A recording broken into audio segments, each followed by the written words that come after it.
చదువుకుందాం. యోహాను సువార్త 9వ అధ్యాయం మొదటి 3 వచనాలు చూద్దాం.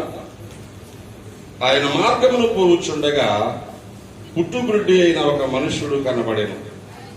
ఆయన శిష్యులు, బోధకుడా, వీడు గుడ్డివాడై పుట్టుటకు ఎవడు పాపము చేశాను, వీడా వీని కన్నవారా అని ఆయన అడగగా, యేసు, వీడైనను వీని కన్నవారైనను పాపము చేయలేదు, కానీ దేవుని క్రియలు వీని యందు ప్రత్యక్షపరచబడికే వీడు గుడ్డివాడిగా పుట్టెను అని చెప్పారు. వచ్చిన మాట ప్రార్థన చేద్దాం. పరిశుద్ధుడైన తండ్రి, నీకు వందన స్తోత్రాలు చెల్లిస్తున్నా. శ్రేష్టమైన నీ పాద సన్నిధిలో చేరి నీ మాటను ధ్యానించుకునే మహాభాగ్యం మాకు కలిగించినందుకు లెక్కించలేని స్తోత్రాలు. నువ్వు నమ్మదగిన దేవుడవు, కనికర సంపన్నుడవు, అత్యంత కృపగలవాడవు. మా పట్ల మీకున్న వాత్సల్యత మహోన్నతమైనది ప్రభువా. ప్రేమించి మాతో మాట్లాడుచు మా బ్రతుకులు దిద్దుబాటు చేస్తూ ఉజ్జీవానికై నడిపిస్తున్నందుకు, మోక్షానికి సదుపరుస్తున్నందుకు వందనాలు చెల్లిస్తున్నాను. ఈ గడియలో నీ వాక్కు ద్వారా మాతో మాట్లాడమని యేసు నామమున ప్రార్థిస్తున్నాను తండ్రి. ఆమేన్, ఆమేన్. ప్రభునందు ప్రియులారా, మనం చదువుకున్నటువంటి వాక్య భాగము చాలాసార్లు మనం సంగతులు ధ్యానం చేసినటువంటి లేఖనమే.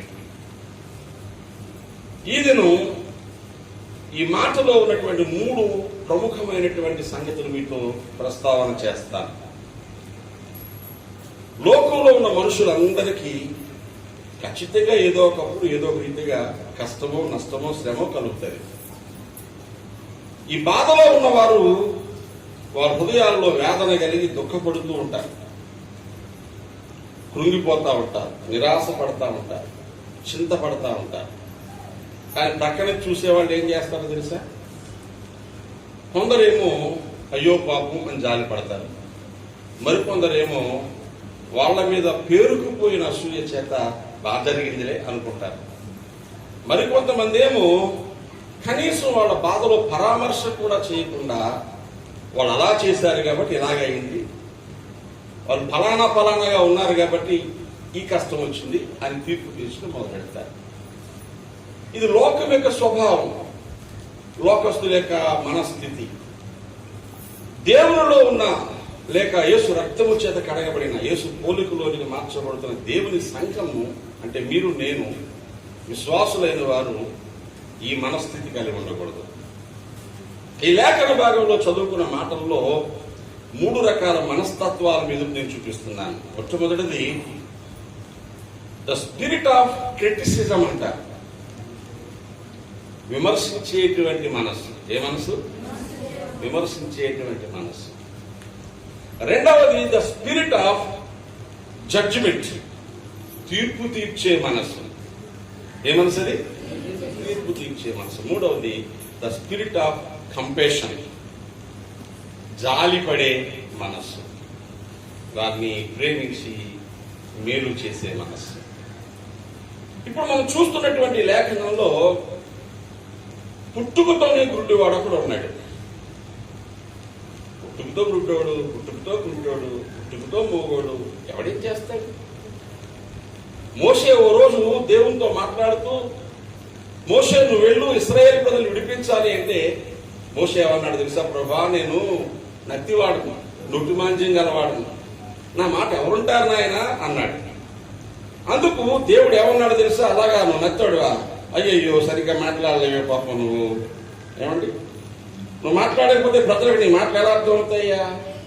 సరే, నేను ఊరికి ఇంకొకరు పంపుతాను అనలేదు. ఏమన్నాడు తెలుసా? నిర్గమకాండం 4వ అధ్యాయము 11వ వచనంలో చూస్తే, యెహోవా మానవులకు నోరిచ్చిన వాడెవడు? మోగవారినే గాని, చెవిటి వారినే గాని, దృష్టి గల వారినే గాని, గుడ్డి వారినే గాని పిలిచిన వాడెవడు? నేనే కదా. దేవునికి స్తోత్రం కదనే. ఏవయ్యా మోషే, నత్తితో పుట్టినా, గుడ్డితనంతో పుట్టినా, చెవిడితనంతో నేనే పుట్టించాను కదా, నాకు తెలీదా? నేను నత్తోండి బాబు, నేను వెళ్ళలేను బాబు అంటావేంటి? పుట్టించింది నేనే వెళ్ళమని చెప్తాను, నీకు బెంగ ఏంటయ్యా అంటే అర్థం ఏంటి? లోకంలో ఎవరికైనా ఏదైనా అవకరం ఉన్నా, కష్టం వచ్చినా, బాధ వచ్చినా దేవుని చిత్తము లేకుండా రాదు. ఇది నమ్మాలి. దేవుని స్తోత్రం కదనే. ఆయన అనుమతిస్తేనే వస్తారు. ఏ తెగులు నీ గుడారాన్ని సమీపించదని చెప్పిన దేవుడే మన ఇంట్లో రోగం రావడానికి అనుమతించాడంటే 2 కారణాలు ఉంటాయి. ఒకటి, నిన్ను పరీక్షించి నువ్వు గెలిచిన ఆ స్థితిని బట్టి నేను ఇంకా దీవించడానికి పంపిస్తాడు భక్తిగా ఉంటే. రెండోది, నువ్వు తప్పటడుగు వేయడాన్ని బట్టి, దేవుల్లో సరిగ్గా బ్రతకపోవడాన్ని బట్టి అపవాది ప్రభు దగ్గరికి వచ్చి అడుగుతాడు, అయ్యా వాడు చక్కగా బ్రతికితేనే కదా అని చుట్టూ కంచుంచాలా, వాడు సరిగా లేడు కదా, వాడు సరిగా లేకపోతే నా కేటగిరీలోకి వస్తాడు కదా, నేను వాడిని శోధించడానికి అవకాశం ఉంది కదా అంటే దేవుని యొక్క న్యాయ విధికి కట్టుబడి సరే చిన్నగా శోధించి కానీ వాడి ప్రాణం జోలికి దేవుని స్తోత్రం.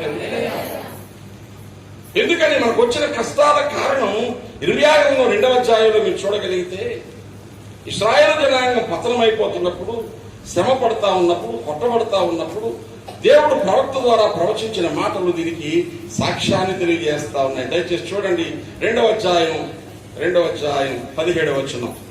నీ దేవుడైన యెహోవా నిన్ను మార్గములో నడిపించుచుండగా నీవు ఆయనను విసర్జించుట వలన,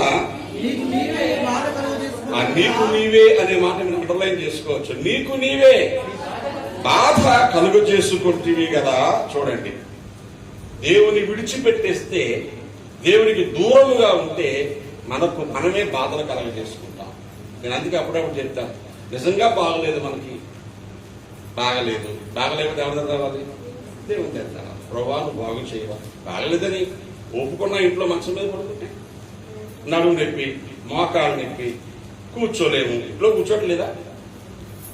ఎక్కడికి వెళ్ళలేము, బయటకి ఎక్కడికి వెళ్ళట్లేదా? మన పనులన్నీ చేసుకుంటున్నాము, అన్ని ఊర్లో తిరుగుతున్నాం నడుము నొప్పితో, మోకాలు నొప్పితో. మందిరానికి రాలేమేమి?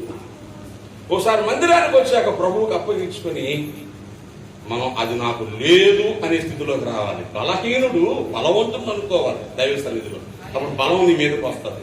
అమ్మో నేను కింద కూర్చోలేను, నేను కింద కూర్చొని కింద కూర్చోవు, నీ నడుము పడిపోతుంది పూర్తిగా. కారణం ఏంటంటే అవిశ్వాస బ్రతుకులోకి వచ్చేసింది. నేను కూర్చోగలను ప్రభువు దగ్గర, దేవుడు నాకు శక్తిని దయచేస్తాడు. ఈ రోజుతో ఈ బలహీనత నాలోంచి పోద్ది అనే విశ్వాసాన్ని మన హృదయాల్లో పోగు చేసుకోవాలి. మనం ఏదైనా వృద్ధి చేసుకున్నప్పుడు మన బలహీనత మనం విడిచిపెట్టుకోవద్దు. దేవుని స్తోత్రం కలిగిన ఎక్కడైనా చిన్న విశ్వాసం, అమ్మో నేను కడుపులో వచ్చిన ట్రీట్మెంట్ చేయించుకున్నాను, నేను కింద కూర్చోలేను, కింద కూర్చొని అనుకున్నాను అనుకోండి, ఏమవుతుంది? ఇక్కడ కింద కూర్చొని సైతాడు. నా ప్రభువు సన్నిధిలో కూర్చోవాలి. నేను నా ప్రభువు నాకున్నటువంటి బలహీనత పూర్తిగా తీసేస్తాను. దేవుని స్తోత్రం కలిగిన ఆయన పాదాలు పట్టుకొని మనకు మనమే బాధ కలగజేసుకునేలా దేవునికి విడిచిపెట్టకుండా, దూరం అవ్వకుండా దేవుని హత్తుకునే గుణం మన జీవితాల్లోనికి రావాలి. దేవుని స్తోత్రం కలిగిన కనుక మన బాధలు బలహీనతలు తెలిసే వస్తాయి. ఎవరికైనా కష్టం వస్తే దేవుడు చూసుకుంటాడు. ఎందుకంటే దేవుడికి తెలియకుండా, దేవుడు అనుమతించకుండా రాదు కనుక. మరి దేవుడే వారి జీవితంలో దాన్ని అనుమతిస్తే నువ్వెవరు విమర్శించడానికి? ఏమండి, వెంటనే అవుట్ ఆఫ్ క్యూరియాసిటీ, ఉత్సాహంతో ఎందుకు వచ్చింది వీళ్ళకి, ఏమైంది వీళ్ళకి, ఏమండి అలా అవ్వాలి. ఎలా అవ్వాలా? అలా అవ్వాలా?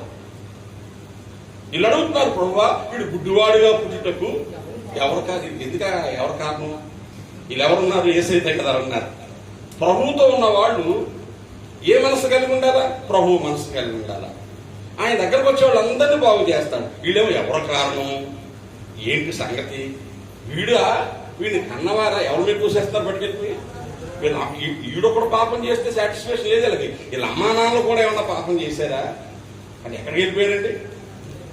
వాస్తవానికి కారణాలు అలాంటివి అయినప్పటికీ వీళ్ళు అడగకూడని ప్రశ్న, నీ జీవితంలో నా జీవితంలో ఈ విధమైనటువంటి విమర్శనాత్మకమైన ప్రక్కాలు చేసేదాన్ని, మాట్లాడేదాన్ని, వాళ్ళు కలిగి ఉన్నదాన్ని కొంచెం విమర్శించేటువంటి మనస్సు మనం కలిగి ఉండకూడదు. ఎందుకంటే అది దేవుని యొక్క చిత్తానుసారమైన స్థితి కాదు. ఇక రెండవది జడ్జిమెంట్. ఏంటండి? తీర్పు తీర్చేయాలి. వీడికి అలాగ అవ్వాలండి, ఎలాగవ్వాలా, వీడికి అలాగే అవుతుందండి, ఇంకా వర్ధలడండి, అటు బాగుపడ్డండి. నేను అందుకే పిల్లలు మిమ్మల్ని దెబ్బలాడుతూ ఉంటాను. అప్పుడు ఖచ్చితంగా మారతాడమ్మని కోరు, ఇంకేం మారతాడండి అంటారు. ఏమంటారండి? ఇంకేం మారతాడు? నువ్వే జడ్జిమెంట్ ఇచ్చేస్తాను, ఆడే మారతాడు.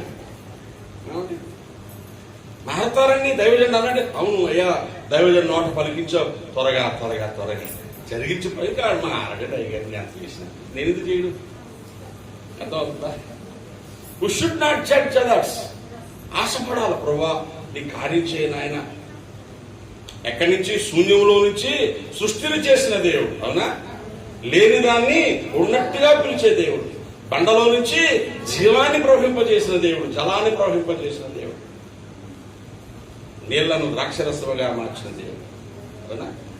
క్రూరుడైన సౌలును పౌలుగా మార్చిన దేవుడు. మనమెంత ఆయన ముందు? ఆయన కలగజేసుకుంటే రెప్పపాటులో మనుషులు మారిపోతారు.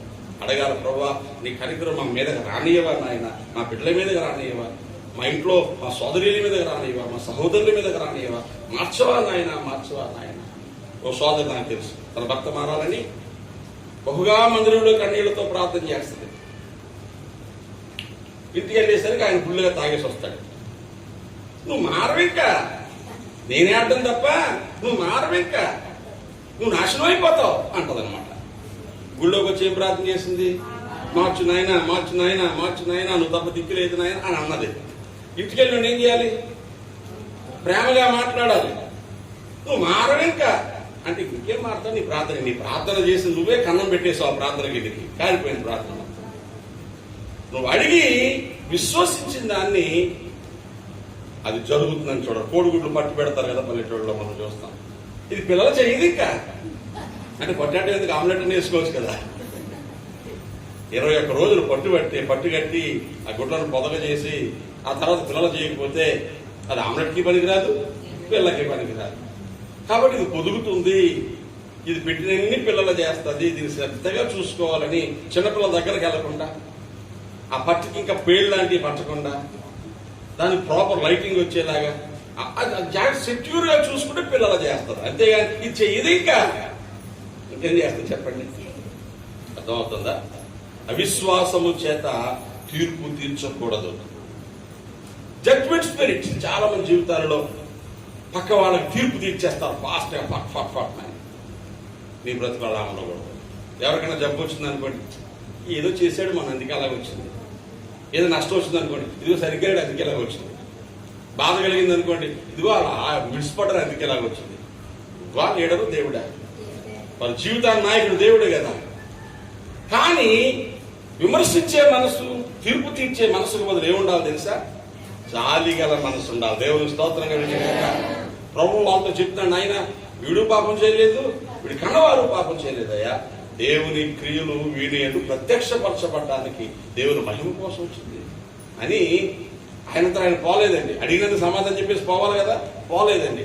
ఆ గుడ్డివాని కన్నులకు బురద చేసి, ఆ కన్నులకు బురద పూసి, నువ్వు వెళ్ళి సిలోయముని కొన్నిట్లో కడుక్కొని ఆయన. సిలోయం అంటే పంపబడిన వాడు అర్థం. యెరూషలేములో ఉన్నటువంటి ఒక కోనేరు, ఒక చెరువు అది. ఈయన ఏం పూసాడో వాడికి తెలియదు, ఆయన ఎవరో వాడికి తెలియదు. కానీ వెళ్ళి కళ్ళు కడుక్కునేసరికి ఆ కంటి మీద బురద ఎప్పుడైతే పోయిందో కంటికి చూపు వచ్చేసింది. దేవుని స్తోత్రం కలిగి. అంటే ప్రభు దగ్గర ఏ మనసు ఉంది? బాధలో ఉన్నవాడిని పరామర్శిస్తాడు, వ్యాధిలో ఉన్నవాడిని బాగు చేస్తాడు, కృంగిన వాడిని లేవదీస్తాడు, పడిపోయిన వారిని ఉద్ధరిస్తాడు. ఇది దేవుని యొక్క మనస్సు. దైవ లేఖనంలో మీరు చూస్తే కీర్తనాకారుడైన దావీదు దేవుని యొక్క గుణగణాలన్నీ జ్ఞాపకం చేసుకుంటూ అద్భుతంగా దైవసందులో పాడినటువంటి పాటలు మనం చూస్తాం. 146వ కీర్తనలో ఆశ్చర్యకరమైన మాటలు 7, 8 వచనాలు చూడండి. బాధపరచబడి వారికి న్యాయము తీర్చును, ఆకలి వారికి ఆహారము దయచేయును, బంధించబడిన వారికి విడుదల చేయును, గుడ్డి వారి కన్నును తెరవ చేయువాడు, కృంగిన వారు లేవనెత్తువాడు, నీతిమంతులు ప్రేమించువాడు, పరదేశులను కాపాడువాడు, తండ్రి లేని వారిని విధవరాలను ఆదరించువాడు. దేవునికి స్తోత్రం కలుగునుగాక. ఎన్ని మాటలున్నాయి చక్కగా మీరు చూడగలిగితే 8 విషయాలున్నాయి ఇక్కడ. The God's mind and the spirit of compassion. జాలి గల మనస్సు, దేవుని మనస్సు. దేవుని పిల్లలమైతే మన దగ్గర ఏముండాలి? పిల్లికి పిల్లలు పుడితే ఏమని నడుస్తాయి? బాబోమంటే. పెద్ద పిల్లి ఏమందో చిన్న పిల్లి కూడా అలాగే అరుస్తుంది. చౌడు చిన్నగా ఉంటుంది కాకపోతే, అవునా? పెద్ద పిల్లి గొంతు కొంచెం గంభీరంగా ఉంటే ఆ పిల్లి పిల్ల గొంతు కొంచెం చిన్నగా ఉంటుంది. కానీ మియామని అంటారు తప్ప నాకు ఎరుపు బోరు కొట్టేసింది అరం నేను మియామన నేను బహుభావం అంటానంటదా? పిల్లి లాంటి స్వరమే పిల్లి పిల్లకే ఉంది. దేవుని లాంటి స్వరమే దేవుని పిల్లలకు కూడా ఉండాలి. దేవుని స్తోత్రం. ఆయన నోట శాపవచనాలు లేవు, మరి నీ నోట్లోకి ఎందుకు వచ్చాయి? దీవెన వచనమే ఉచ్చరించాలి, కృతజ్ఞత వచనమే ఉచ్చరించాలి.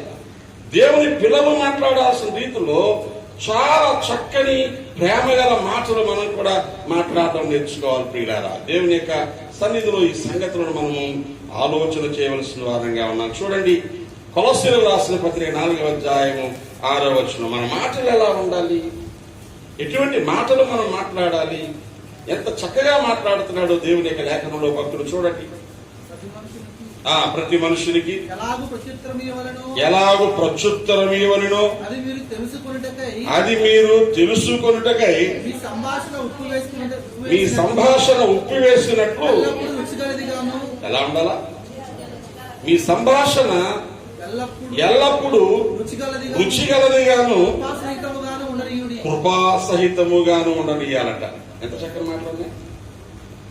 రుచిగా మాటలు మీరు మాట్లాడితే ఇంకో 2 మాటలు వినాలనిపించాలి అవతలకి. ఏదో తిరిగి అనాలనిపించకూడదు.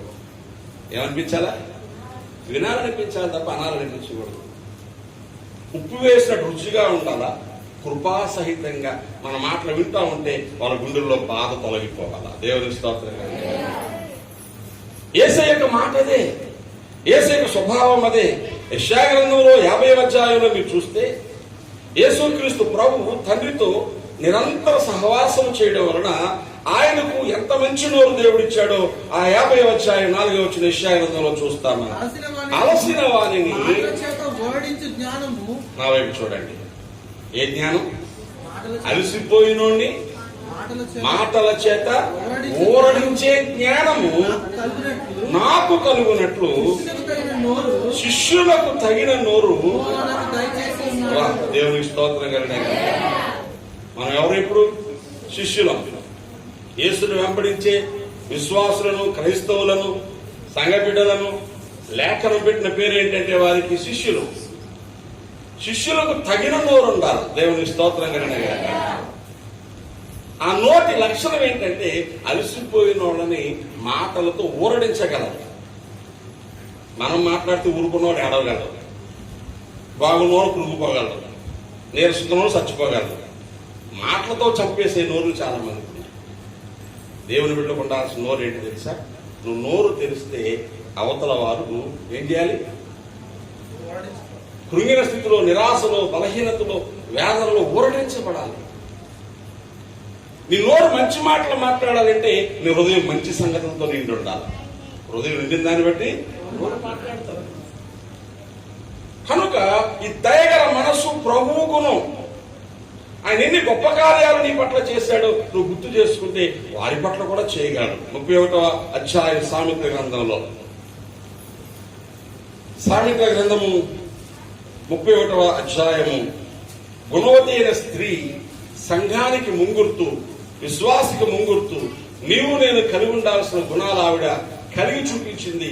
ఇదిగో ఆవిడ చేసే అనేకమైన పనులతో పాటు ఆమె నోటిని కూర్చున్న మాట కూడా ఇక్కడ రాయబడింది. 26వ వచనం సామెతలు 31:26లో చూడండి. జ్ఞానము కలిగి తన నోరు తెరచును. ఏ ఉపదేశం బోధిస్తుంది? కృపగల ఉపదేశం. The teaching with grace, the merciful teaching. కృపగల ఉపదేశాన్ని బోధిస్తుంది. ఆ మాటలు విన్న వాళ్ళ హృదయాల్లో భయం పోతుంది, నిరాశ పోతుంది. కృంగిన స్థితిలో ఉన్న వారు లేస్తారు. వారి బ్రతుకులో ఇక ఆశలన్నీ చచ్చిపోయిన వాళ్ళు ఓ చిన్న ఆశ బ్రతుకులో మొదలై ధీమాగా బ్రతికేస్తారు. అయ్యా నువ్వు మాట్లాడిన మాటలు, అమ్మా నువ్వు మాట్లాడిన మాటలు నన్ను బ్రతికించాయి అని తిరిగి రోజు సాక్ష్యం చెప్తారు.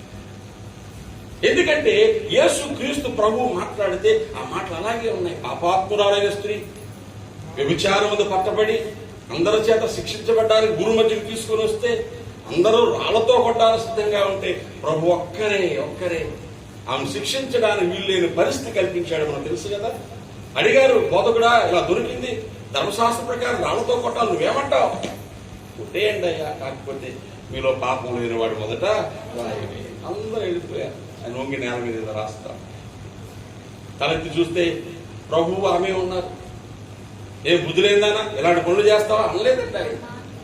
అమ్మా, ఎవరూ నీకు శిక్ష విధించలేదా? లేదు ప్రభు, నేను నీకు శిక్ష విధించను, ఇక వెళ్ళి పాపము చేయకు. దేవునికి స్తోత్రం. అమ్మ అన్నప్పుడే సగం చచ్చిపోయింది. నీకు శిక్ష విధించను అనగా అమ్మా అని పిలిచినప్పుడు నేను అమ్మా అని పిలిచాడు నన్ను. సరోజన ఒక పాట రాసింది, అమ్మాని పిలిచావు ప్రభువా,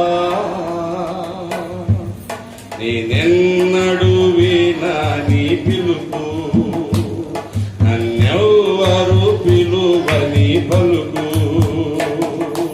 అమ్మాని పిలిచావు ప్రభువా. కదా అనుకుంటేనే నేనేంటయ్యా, నేనెవరనయ్యా, నా స్థితి ఏంటయ్యా, నా కుమారుడా, నా సేవకుడా, నా దాసుడా, నా కుమార్తె, నేను ప్రేమిస్తున్నాను నువ్వు మాట్లాడిన ఒక్క మాట చాలయ్యా నా బ్రతుకు మారిపోయింది. ఇక ఎందుకు పనికి రాకుండా బ్రతికే నన్ను ప్రేమించి చేరదీసావా నాయన, నీ దగ్గర రానిచ్చావా, ప్రార్థించుకునే ఒక అవకాశం ఇచ్చావా, కన్నుల కన్నీళ్లతో నీ పాదాలకి అవకాశం ఇచ్చావా. మారకుండా ఉండగలమండి, ప్రేమించుకుని ఉండగలం. కృపగల ఉపదేశం నోరు తెరిస్తే, నువ్వు నోరు తెరిస్తే ఉప్పు వేసిన సంభాషణ, రుచిగల సంభాషణ, నువ్వు నోరు తెరిస్తే కృపాసహితమైన మాటలు, నువ్వు నోరు తెరిస్తే ప్రజలకు మేలు కలిగించే మాటలు, నోరు తెరిస్తే అలసిన వారిని ఊరడించే జ్ఞానముతో ఉన్న మాటలు. యేసయ్య మాట్లాడినండి. కుష్ఠరోగి వచ్చాడు, భయపడతా. కుష్ఠరోగులు ఊరు బయటికి తరివేసేవారు, ఊరిలోకి వస్తే రాళ్లతో కొట్టేసేవారు. ఊరు బయటకు వస్తే యేసయ్య అక్కడికి వచ్చాడు, వచ్చి మాట్లాడుతున్నాడు, అయ్యా నీకు ఇష్టమైతే నీవు నన్ను శుద్ధిగా చేస్తావయ్యా. నేను బాగా సంపాదించాను, మేబీ నేను అనుకున్నాను, నాకు మంచి ఇల్లు ఉంది, భార్య ఉంది, పిల్లలు ఉన్నారు, నేను మంచి స్థితి గలవాడిని, పేరు గలవాడిని. రోగం వచ్చిందయ్యా, ఊర్లో ఇస్తాను వేశాను. నా భార్యకి ఇష్టం లేదు, ఇప్పుడు నా పిల్లలకి ఇష్టం లేదు. నేను ఎంతమందిని పరామర్శించాను, ఎవరు నన్ను తిరిగి మళ్ళీ ఎలా ఉన్నావు అని అడగరు. నికృష్టమైన జీవితాన్ని జీవిస్తున్నాను, ఎవరితో చూద్దామను, వాళ్ళకి బెంగ అయిందను, ఏ దొంగచాటుకైనా వస్తే తరిమి కొడతారయ్యా. ఎవరికి ఇష్టం లేను నేను, నీకు ఇష్టమైతే నన్ను బాగు చేయి ప్రభా. ఇష్టమే, దూరం అన్నడా. ఇష్టమే అనక ముందే చెయ్యి చాపి పట్టేసుకున్నాడండి. దేవుని స్తోత్రం కదా, పట్టేసుకున్నాడండి. ఆ పట్టుకోవడంలోనే యేసయ్యకి ఎంత ఇష్టమో తెలిసిపోయింది వాడికి. నాకు ఇష్టమేనా, నువ్వు శుద్ధుడు అయిపో. దేవుని స్తోత్రం. ఎంత జాలిగల స్థితి అండి. ఏదైనా సంఘానికి అత్యవసరంగా కావాల్సింది. ఎందుకంటే ఎక్కడ చూసినా గాయపడ్డ వాళ్ళు ఉన్నారు, ఎక్కడ చూసినా పాడైపోతున్న వాళ్ళు ఉన్నారు, ఎక్కడ చూసినా నలిగిపోతున్న వాళ్ళు ఉన్నారు, ఎక్కడ చూసినా కృంగిపోతున్న వాళ్ళు ఉన్నారు, ఎక్కడ చూసినా భయంతో గుండెలు పగిలేలా వ్యాధులతో బితుకుమంటూ బ్రతికే వాళ్ళు ఉన్నారు. ఇంత కారు చీకటి గల లోకంలో ప్రియ కుమార్తె దేవుడు నిన్ను దీపములా చేశాడు. దేవుని స్తోత్రం. You have to shine. నువ్వు వెలగాలి. అందుకే మనం విమర్శించడము, తప్పులు ఎంచడము, ఎలాగే అవ్వాలి జడ్జిమెంట్ చేయడమో కాదు. వాళ్ళు బాగుపడాలని కోరుకోవాలి, వాళ్ళు మారాలని కోరుకోవాలి, విడుదల పొందాలని కోరుకోవాలి, బంధకాలు తెంచబడాలని కోరుకోవాలి, వీళ్ళకి ఏ కష్టమూ రాకూడదని కోరుకోవాలి. భక్త పౌలు అంటాడు, మేము ఒకవేళ భ్రష్టుల్లా కనబడినా మీరు మాత్రం మేలైంది చేయాలని కోరుకుంటున్నాను. దేవుని స్తోత్రం.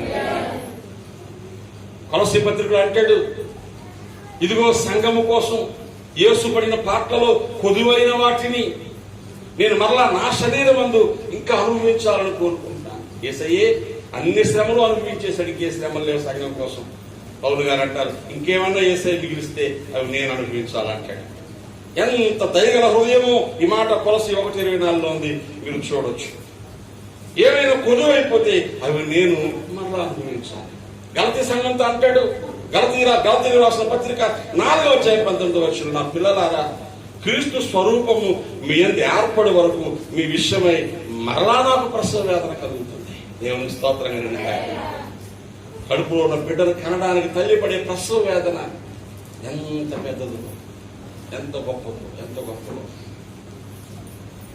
ఇది గమనిస్తే ఒక మనుషుడు, ఒక విశ్వాసి జారిపోతున్నప్పుడు తిరిగి మళ్ళీ వాడు దేవునికి ఇష్టంగా మారాలని భక్తి గలవాళ్ళు ప్రసవ వేదన పడాలి. లోకంలో ఉన్నవారు ప్రభువులోనికి రావాలని వారి విషయమే ప్రసవ వేదన పడాలి. మన హృదయాల్లో ఈ ఆలోచన లేకపోతే, ఈ స్థితి లేకపోతే కఠినాత్మమే మనం కూడా. అందుకని ఈ సమయంలో ఒక్క మాట మనసులో రానిద్దాం. సులువుగా విమర్శించకండి, సులువుగా తీర్పు తీర్చకండి, కానీ సాధ్యమైనంత ఎక్కువగా కష్టమైనా సరే ప్రేమ కలిగి ఉండడానికి ప్రయాసపడదాం. దేవుని స్తోత్రం కలిగి దయగల మనసు కలిగి ఉందాం. ఇది దేవుని బిడ్డలు కలిగి ఉండాల్సిన లక్షణం. కొలసీ పత్రికలో ఒక చిన్న మాట చూస్తే మనం ప్రార్థన చేసుకుందాం. 3వ అధ్యాయంలో 12వ వచనంలో కాగా దేవుని చేత ఏర్పరచబడిన వారు పరిశుద్ధులు, ప్రియులైన వారికి తగినట్లు 5 విషయాలు ఉన్నాయి, కానీ ఆ ఒక్క మాట మనసులో తెచ్చుకోండి. పరిశుద్ధులకు తగినట్లు జాలిగల మనస్సు, ప్రియులైన వారికి తగినట్లు జాలిగల మనస్సు, దేవుని పిల్లలైన వారికి తగినట్లు జాలిగల మనస్సు. చాలా విషయాలు ఉన్నాయి, మన సమయం కాదు కనుక. దేవుని పిల్లలకు ఉండాల్సిన మొదటి లక్షణం ఏంటి? జాలిగల మనస్సు అండి. పరిశుద్ధులకు ఉండాల్సిన మొదటి లక్షణం ఏంటి? జాలిగల మనస్సు అండి. దేవునికి ఇష్టలుగా ఉన్నామని చెప్పుకున్నారు ఉండాల్సిన మనసు ఏంటి? జాలిగల మనసు అండి. The spirit of compassion. జాలితో వారి పట్ల మన హృదయాలు ఆ ప్రేమ పొరులకు రావాలి. దేవా, నీ బిడ్డలు శ్రమలో ఉన్నారయ్యా, నేను చూడలేకపోతున్నాను కనుక ఎన్నో పరిస్థితులు కళ్ళ ముందుకు వస్తాయి. ప్రేమను అందించడం కోసం దేవుడు మనల్ని ఈ లోకంలో రక్షించుకున్నాడు. ఇది గొప్ప సువార్త. ఏ సువార్త? నోటితో చెప్పేది కాదు, బ్రతుకుతో చేసే సువార్త. దేవునికి స్తోత్ర. ఈ స్థితి జీవితంలో కలిగి ఉందాం. ఈ మాటలు వింటున్న మీరందరూ మన బ్రతుకులలో ఇదిగో జాలిగల మనస్సును కలిగి, ప్రేమ గల మనస్సును కలిగి, యేసు వంటి మనస్సును కలిగి ప్రభువును మహిమపరచడానికి సాగిపోదా. ప్రభు అలాంటి కృప మనందరికి అనుగ్రహించునుగా. ఆమేన్. దయచేసి తల వంచి కళ్ళు మూసుకోనండి. ప్రార్థన చేసుకుందాం. ఒక్క నిమిషం ఎవరు మట్టుకు వారి ఆలోచిస్తూ ఈ వర్తమానం వింటున్నటువంటి సహోదరుడు, సోదరి, నీ హృదయంలో ఏ మనస్సు ఉంది? నువ్వు దేవుని బిడ్డవైతే, యేసు రాజ్యానికి సిద్ధపరచబడుచున్న బిడ్డవైతే జాలిగల మనసుని బ్రతుకుతూ ఉండాలి. ప్రేమతో ప్రజలను పాపం నుంచి విడుదల పొందడం కోసం ప్రభువు సన్నిధిలో ప్రార్థించే మనసు ఉండాలి. తప్పులో ఉన్న వారిని దిద్దుబాటు నడిపించేటువంటి, కృంగిన వారిని లేవనెత్తేటువంటి, దుఃఖంలో ఉన్న వారిని ఓదార్చేటువంటి, బాధలో శ్రమ పడుతున్న వారికి ఆదరణగా ఉండేటువంటి బ్రతుకుగా మారగలే మనసు కావాలి. అడుగుదాం. ప్రభా, కనికరించు. ఈ స్థితి మా కలుగు చేయండి. పరిశుద్ధుడైన తండ్రి, నీకు వందనాలు చెల్లిస్తున్నాను. మీ సన్నిధిలో ప్రభా ఈ గడియలో నేను మేమందరం కలిసి ఆశతో ప్రార్థన చేస్తున్నాను. మా తండ్రి, మాకు ఇంకా కొంచెం కఠినత్వం, ఇంకా కొంచెం లోకతత్వం, ఇంకొంచెం మా మట్టుకు మేము బ్రతికేటువంటి స్వార్థతత్వం ఉంది. కనికరించు, క్షమించు. నీ రూపులోనికి నీ గుణము కలిగి, నీ స్వభావము కలిగి ప్రజలను నీకోసం సంపాదించడానికి, మా చుట్టూన్న వారిని నీ వలే మార్చబడేటువంటి స్థితికి నడిపించడానికి మేము సాధనాలుగా మాట్లాడుతూ చూపించాను. ఈ మాటలు మా బ్రతుకులకు దీవెనగా చేయమని యేసు నామమున ప్రార్థిస్తున్నాను తండ్రి. ఆమేన్.